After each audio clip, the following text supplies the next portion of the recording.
In Exodus 24:10-17, we are told that the glory of the Lord looked like a consuming fire, an impression of his glorious presence reflected by other scriptures as well, such as the burning bush in Exodus 3:1-15 and the pillar of cloud and fire in Exodus 13:21 and 22. Compare the description of Christ's eyes in Revelation 1:14. His eyes were like a fiery flame. In Isaiah 6:1-5, his apparel is described as awesome and impressive, for the train of his robe filled the temple.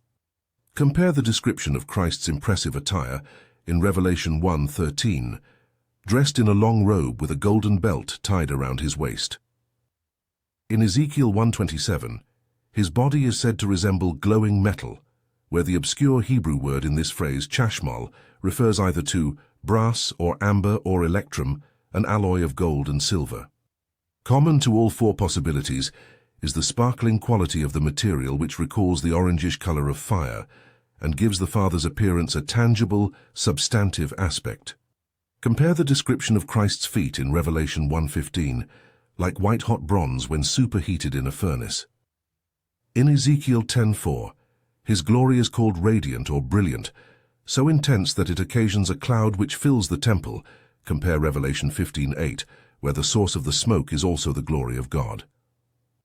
God who is light, 1 John 1:5, and who dwells in light so unapproachable that it is impossible for a man to see him and live, 1 Timothy 6:16 and Exodus 33:20, has clearly made it possible here for John to do in the third heaven what is not within the realm of human capacity or survivability to do on earth, namely to view the very glorious image of God without being consumed by his brilliance. Compare the description of Christ in Revelation 1:16. His face shone like the sun in its glory. In Daniel 7:9 and 10, the Father's clothing is described as white as snow, and his hair white as wool. Compare the description of Christ in Revelation 1:14. His head and his hair were as white as wool or as snow.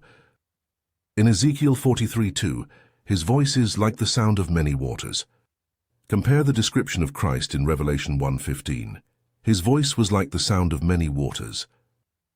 The resemblance pointed out here in almost all particulars between the appearance of the Father and that of our glorified Lord Jesus Christ, as he appeared to John in Revelation chapter 1, is hardly accidental. For the Son is the very shining forth of the Father's glory and the precise image of the Father's essence, Hebrews 1:3. Jesus himself tells us that whoever has seen him has indeed seen the Father, John 14:9.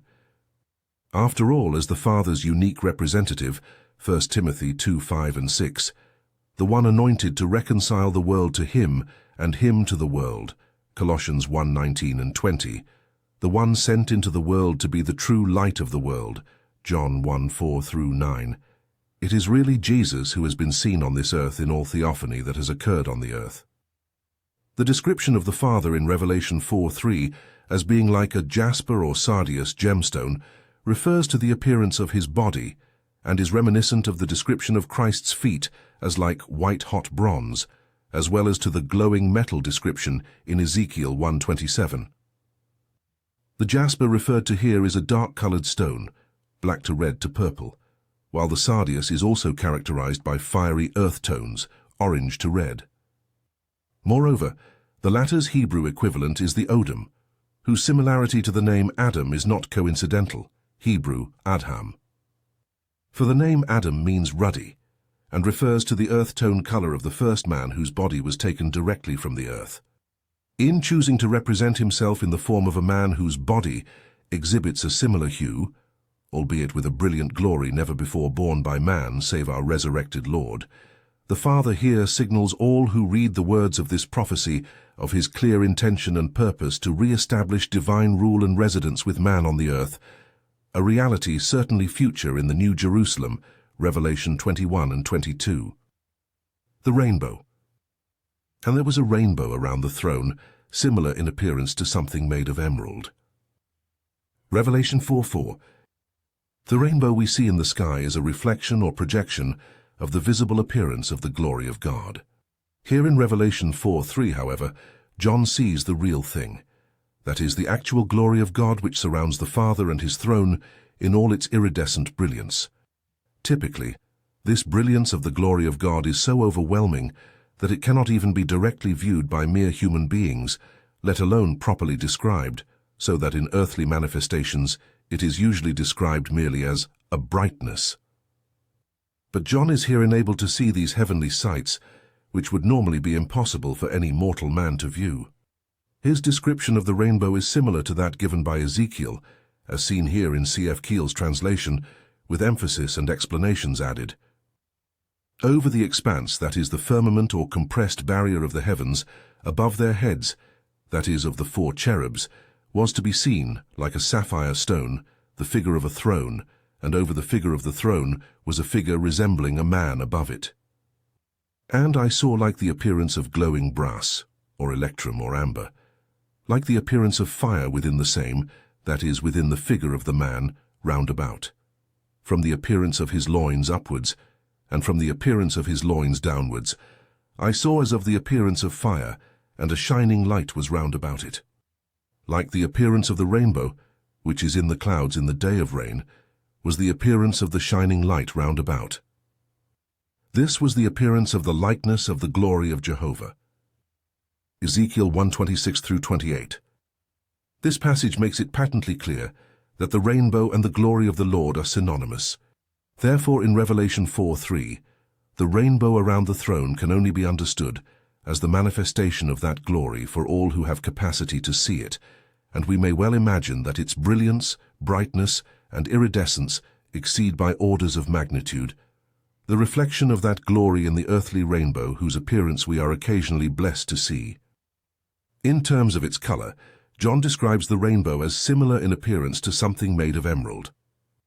We should not, however, imagine that the color of the rainbow is totally, or even predominantly green, the usual color associated with this particular gemstone.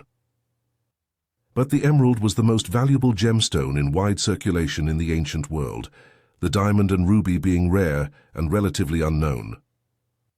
This consideration, coupled with the sparkling, flashing quality of the emerald, no doubt prompted John's description of the rainbow aura of God's glory as being emerald-like. It should also be noted that using a gemstone as the primary point of comparison for the rainbow suggests to us that it is a much more tangible and tactile phenomenon than the reflection we sometimes see. Finally, in addition to its status as most precious jewel, and in addition to its sparkling character, one other factor may have influenced John's choice of the adjective emerald-like, once it seemed appropriate to represent the rainbow's palpable, sparkling, and impressive appearance by reference to a gemstone, namely, the fact that the name of its Hebrew counterpart, Bereketh, means flashing or glittering, and would thus be most evocative of this rainbow's brilliant, refulgent nature. The fact of this rainbow's overwhelming brilliance should be kept in mind, for it is, as we have just seen, the effulgent shining forth of the glory of the Lord, and without any earthly shielding of the glory at that. This is an important point of which to take note, for whenever God has revealed his glory on earth, it has always been in shielded form, for otherwise no flesh could survive the experience of viewing it. When Moses sought to see the glory of the Lord responded, "You are not able to see my face because no man can see me and live." Exodus 33:19 and 20. When God does reveal his glory to Moses immediately thereafter, he also makes it clear that this is a partial revelation rather than the direct view John is here receiving. Exodus 33:21-23. Even in cases of the partial revelation on earth of the glory of the Lord, moreover, its intensity and fiery nature is overwhelming, Leviticus 9:23 and 24 and Luke 2:9. As we have explained, the world is at present separated from the full glory of God by the barrier of the heavens, and at history's end, when his glory comes back to earth at last, that barrier and the corrupted world beneath it, which cannot stand the light, will meet with fiery destruction and be replaced with a blessed new heavens and new earth where righteousness dwells, a blessed new world of which we believers are already positionally a part. Isaiah 65:17 and 66:22, with 2 Peter 3:10-13.